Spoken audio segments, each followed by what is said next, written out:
Pendiri dan bos maskapai Sriwijaya Henry Lee akhirnya ditangkap Kejaksaan Agung pada Selasa 19 November ini hari setelah lebih dari 7 bulan menjadi buronan dalam kasus dugaan korupsi komoditas timah. Penangkapan ini terjadi saat HL baru saja tiba di Indonesia dari Singapura, tempatnya bersembunyi sejak Maret 2024 lalu.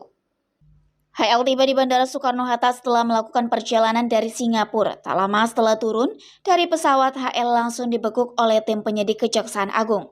Tangan HL diborgol dan ia segera dibawa menggunakan mobil tahanan Kejaksaan Tinggi DKI Jakarta menuju Kejaksaan Agung.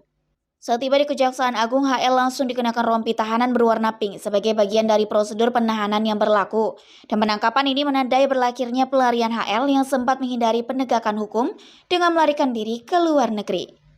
Direktur Penyidikan Jaksa Agung Muda Bidang Tindak Pidana Khusus atau Jampitsus Abdul Kohar mengungkapkan bahwa kedatangan HL ke Indonesia dilakukan dengan sangat tertutup dan sembunyi-sembunyi.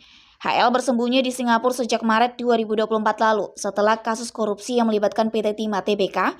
Kasus ini berkaitan dengan dugaan penyalahgunaan izin usaha pertambangan dan kerjasama yang melibatkan perusahaan milik HL, PT Tinindo Internusa atau PT TIN, yang bekerja sama dengan PT Timah dalam pengelolaan dan penyewaan peralatan peleburan timah.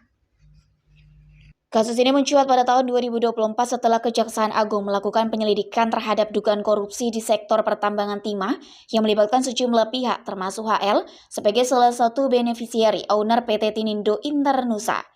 Kejaksaan menduga bahwa HL memainkan peran penting dalam penyalahgunaan izin usaha pertambangan timah yang merugikan negara.